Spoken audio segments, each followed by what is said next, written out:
ওঝার কাছে ঝাড়ফুঁক করিয়ে জলাতঙ্কে মৃত বালকের ডাঙ্গরপাড়া গ্রামে সচেতনতা শিবির করল বিষ্ণুপুর স্বাস্থ্য দপ্তর ও ভারতীয় বিজ্ঞান ও যুক্তিবাদী সমিতি। বিষ্ণুপুর সুপার স্পেশালিটি হাসপাতালে জলাতঙ্কে মৃত্যু হয়েছিল জয়পুর থানার ডাঙ্গরপাড়া গ্রামের বাসিন্দা 12 বছরের রিজু লোহারের। পরিবারের লোকজন জানিয়েছিল 3 মাস আগে স্কুলে যাওয়ার পথে একটি পাগল কুকুর রিজুকে কামড়ে দেয়। তারপর তাকে হাসপাতালে না নিয়ে গিয়ে পাশের গ্রামে ওঝার কাছে নিয়ে যাওয়া হয়। সেখানে ওঝা তাকে জল পড়া এবং মন্ত্র পড়ে চুন লাগিয়ে দেয় ক্ষতস্থানে। অভিযোগ, তখন নাকি ওঝা তাদের বলে হাসপাতালে নিয়ে যাওয়ার প্রয়োজন নেই। অবশেষে গত মঙ্গলবার সন্ধ্যায় রিজু লোহার ছটপট করতে থাকে এবং অসুস্থতা বোধ করে। তড়িঘড়ি তাকে নিয়ে আসা হয় বিষ্ণুপুর সুপার স্পেশালিটি হাসপাতালে। বুধবার সকালে রিজু লোহার মৃত্যু হয়। ডাক্তার জানায় জলাতঙ্কের কারণে মৃত্যু হয়েছে। স্বাভাবিকভাবে প্রশ্ন উঠেছিল এই এলাকায় কুসংস্কারের বিরুদ্ধে সচেতনতা নিয়ে। এদিন গ্রামে ছুটে যায় বিষ্ণুপুর স্বাস্থ্য জেলা আধিকারিকরা, স্থানীয় আশা কর্মীরা এবং ভারতীয় বিজ্ঞান ও যুক্তিবাদী সমিতির সদস্যরা। গ্রামের লোককে কুসংস্কারের বিরুদ্ধে সচেতন করা হয়। দেখানো হয় কিভাবে ওঝা বা ভক্তরা মানুষের বিশ্বাসকে এবং তাদের দুর্বলতাকে কাজে লাগিয়ে কুসংস্কারে আচ্ছন্ন করে রাখে। বিভিন্ন পরীক্ষামূলক পন্থার মধ্য দিয়ে গ্রামের মানুষকে সচেতন করা হয়। জানানো হয় রিজুকে কুকুরে কামড়ানোর পর ওঝার কাছে না নিয়ে গিয়ে ডাক্তারখানায় নিয়ে গেলে আজকে হয়তো তাকে মরতে হতো না। হাজার সচেতনতার মধ্যেও ছেলেকে হারিয়ে মায়ের চোখের কোণে জল। গ্রামবাসীরা বলেন তারা এই ভুল আর কখনো করবেন না। এরপর থেকে সাপ বা কুকুরে কামড়ালে তড়িঘড়ি তাকে নিয়ে নিকটবর্তী হাসপাতালে যাবেন। সচেতনতার শিবির নিয়ে খুশি গ্রামের মানুষজন।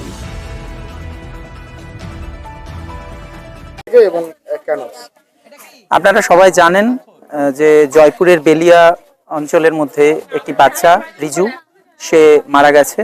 কুকুরের কামড়ে ছিল, তাকে ওঝার কাছে নিয়ে যাওয়া হয় এবং ওঝার পরামর্শ মতো তাকে কোনো টিকাকরণ কর্মসূচির মধ্যে নিয়ে যাওয়া হয়নি। তার মর্মান্তিক পরিণতি আমরা দেখেছি। তো আজকে ভারতীয় বিজ্ঞান ও যুক্তিবাদী সমিতির পক্ষ থেকে আমরা এখানে এসেছি। আমরা জানতে পেরেছি যে আমাদের মুখ্য স্বাস্থ্য আধিকারিক তারাও আসছেন, তারাই আমাদের আমন্ত্রণ জানিয়েছেন, আমরা এসেছি। এখানে আমরা মানুষকে বোঝানোর চেষ্টা করেছি এটাই যে ওঝা গুনিনের কাছে সেই রোগগুলোই ভালো হয় যেগুলো নিজে থেকে ভালো হয়। এখানে ওঝা গুনিনের আলাদা করে কোনো কেরামতি নেই।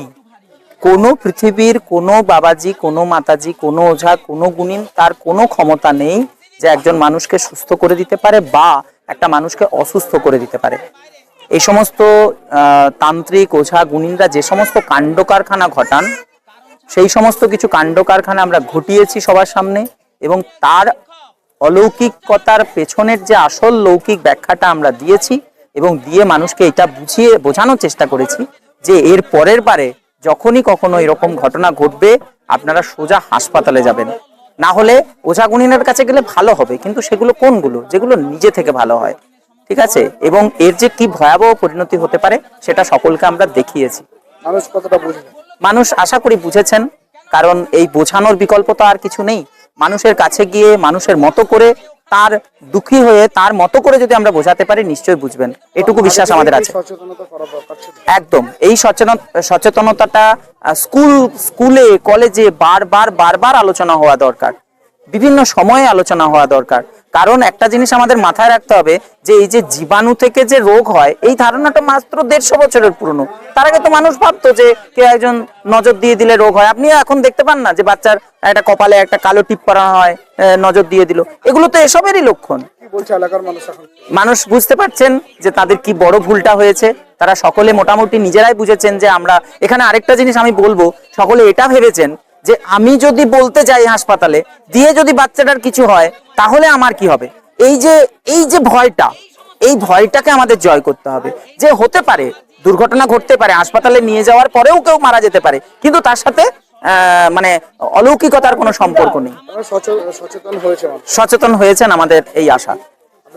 আমার নাম সৌম্য সেনগুপ্ত, ভারতীয় বিজ্ঞান ও যুক্তিবাদী সমিতির কেন্দ্রীয় কমিটির সদস্য।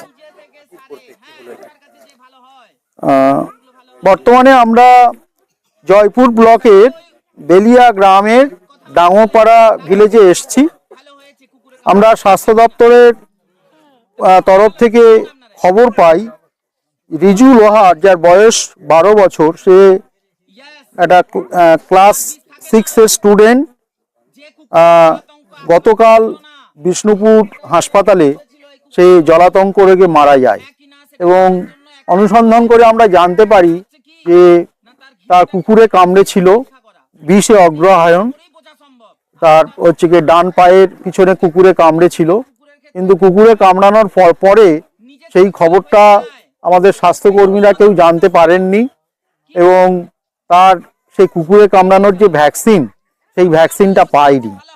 স্থানীয় যারা শুভাকাঙ্ক্ষী মানুষ তারা পরিবারকে পরামর্শ দিয়েছিলেন হসপিটালে নিয়ে গিয়ে তাকে ভ্যাকসিন নেওয়ার জন্যে, কিন্তু তারা স্থানীয় একজন ওঝা বলাই কুণ্ডু তার কাছে গেছিলেন এবং ওঝা আশ্বস্ত করে যে এর ভ্যাকসিন নেওয়ার কোনো দরকার নেই, তিনিই সারিয়ে দেবেন।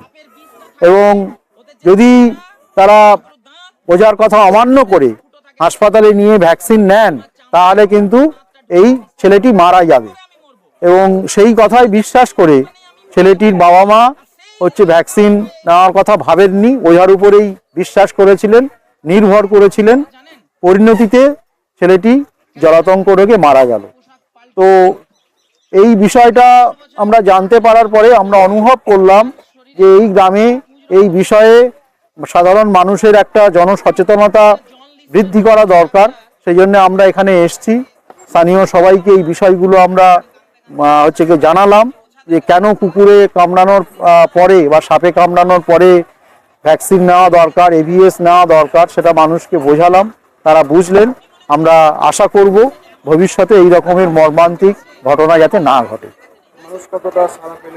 মানুষ খুবই এখানে সাড়া দিয়েছেন, তারা বুঝেছেন যে এখন থেকে এই ধরনের ঘটনা ঘটলে হাসপাতালে গিয়ে ভ্যাকসিন নিতে হবে।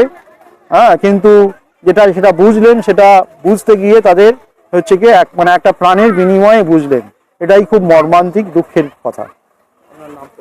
আমি ডক্টর অরবিন্দ হালদার, আমি বিষ্ণুপুর স্বাস্থ্য জেলার ডেপুটি সিএমওইস 2।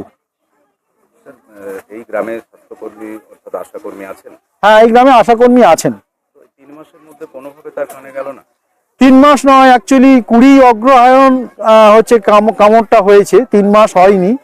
তো স্বাস্থ্যকর্মী হচ্ছে কি তিনি বললেন যে এই বিষয়টা তিনি জানতে পারেননি, এটা পরিবারের পক্ষ থেকে খুব গোপন রাখা হয়েছিল। কারণ পরিবারের লোকেরা বিশ্বাস করেছিলেন যে এই খবরটা যদি স্বাস্থ্যকর্মীরা কেউ জানতে পারেন এবং তাকে যদি ভ্যাকসিন দেওয়া হয় তাহলে তাদের ছেলে হয়তো বাঁচবে না ওহার কথা মতো। সেই জন্য তাদের মনের মধ্যে একটা ভয় ভীতি ছিল, সেই জন্য তারা এটাকে খুব গোপন রেখেছিলেন এবং স্বাস্থ্যকর্মীরাও এই কথাটাকেও হচ্ছে কিছুটা মেনেছিলেন। যদি কিছু ধরনের এরকম দুর্ঘটনা ঘটে তাদের উপরে হয়তো একটা চাপ আসতে পারে, সেই জন্য তারাও কিছুটা হয়তো ভীত সন্ত্রস্ত ছিলেন। গ্রামে কি বললো তারা? আমাদের বিষ্ণুপুর থেকে ডাক্তারবাবুরা এসেছিলেন, তারা বলেছেন, বুঝিয়েছেন সবাইকে যাতে এরকম কুকুরে কামড়ালে বা সাপে কামড়ালে কোনো অঝা কাছে না যেতে, অন্ধবিশ্বাসটা যাতে না হয়। সেটা যেমন আগে প্রথম তারা যেন ডাক্তারবাবুদের কাছে যান, কোনো ঠায় পাশে হাসপাতাল থাকলে তাদের কাছে যেমন যোগাযোগ করে ইঞ্জেকশনের যে ব্যবস্থা আছে সেগুলো যেমন সবাই মানে। আগে এরকম বোঝালে আজকে না, আগে যদি এটা বিশ্বাসটা, অন্ধবিশ্বাসটা যদি তারা না করতো তাহলে আজকে রিজুর মতো ছেলেরা আমাদের সাথেই থাকতো। আপনারা কতটা বুঝতে পারলেন বিষয়টা? আমরাও বুঝতে পেরেছি অন্ধবিশ্বাসটা আর আশা করি কেউ করবে না। সবাই ডাক্তারবাবুদের কাছেই যাবেন, ইঞ্জেকশন ভ্যাকসিন দিবেন এবং পাশাপাশি যাদের এরকম যদি হয়েও থাকে আমাদের কাছাকাছি হলে সেটা আমরা অবশ্যই তাদেরকে বুঝাবো। সাইডের বাড়ি যে বোঝাবেন? হ্যাঁ, অবশ্যই বলবো যে ডাক্তারবাবুদের কাছে যান, ঠায় পাশে তোমার হাসপাতাল আছে তাদের কাছে যান, ইঞ্জেকশন ভ্যাকসিন যেগুলো দিবে সেগুলো নিন। এরকম অঝা যেমন বিশ্বাস আর কেউ যেমন না করে। আপনার নাম? অর্পিতা লোহার। কি বলে গেলেন? হ্যাঁ, এখানে বিষ্ণুপুর থেকে ডাক্তারবাবুরা এসেছিলেন। আমাদের গ্রামে অনেকটা অন্ধকারচ্ছন্ন ছিল, কুসংস্কারচ্ছন্ন, সেখানে ডাক্তারবাবুরা এসে আমাদেরকে বোঝানেন এবং কি বলবো, আমরা অনেকটা বুঝেছি যে সাপে কামড়ালে কি কুকুরে কামড়ালে আমরা ইমিডিয়েট যাতে হাসপাতালে কিংবা ডাক্তারখানায় যাতে পৌঁছাতে পারি সেই বিষয়ে আমাদেরকে সচেতন করেছেন। আমরা সচেতন হয়েছি, আর পরবর্তীকালে যাতে না হয় সেই বিষয়ে আমরা দেখবো, চেষ্টা করব যাতে এটা না হয়। পাশের বাড়িকে বোঝাবেন আপনারা? হ্যাঁ, বোঝাবো। আর আমরা খুবই দুঃখিত যে রিজুর মতন একটা বাচ্চাকে হারিয়েছি। এইভাবে যাতে না কোনো মায়ের কোলার খালি হয় সেই বিষয়ে আমরা সচেতন হয়েছি এবং পাশাপাশি গ্রামে গ্রামাঞ্চলে পরিবারের সদস্যদের সবাইকে বোঝাবো যাতে দুর্ঘটনাটা না ঘটে। আর এটা কি আগে হওয়া দরকার ছিল? হ্যাঁ, এটা আগে হওয়া দরকার ছিল, হয়তো রিজু যেত না। না এরকমটা আগে সচেতন হলে হয়তো রিজুর মতো কাউকে আমরা হারাতাম না, আর রিজুর মায়ের কোলটাও খালি হতো না। আপনার নাম? আমার নাম পল্লবী লোহার। কারা এসেছিল, কোথায় এসেছিল? বিষ্ণুপুর থেকে এসেছিল, ধরো তোমার সব কিছু দিয়ে এসে বললো কি বললো তারা? সব যে আর যেমন এমনি কোনো দিন আর ভুল হয় আচ্ছা, কুকুরে কামড়ালে, সাপে কামড়ালে কি করতে বলে? সোজা বলছে বিষ্ণুপুর নিয়ে যাবে, কোনো ওঝা টোঝার কাছকে নিয়ে যাওয়ার দরকার নেই। আমরা বুঝতে পারলে বিষয়টা, ব্যাপারটা আমরা সবই বুঝতে পারলাম। মানে এরকম কি আগে বুঝালে আরো ভালো হতো? এতটা ধরো তো জানি নাই যে এমনি হয়ে যাবে না, আগে বলে। বুঝালে তো আজকে রিজুকে মরতে হতো না। না, সেটা অবশ্য বটে। বলো বলো, কথাটা বলো। তোমরা মোটামুটি বুঝেছ। তোমার নাম? আমার নাম চিরঞ্জিত লোহা।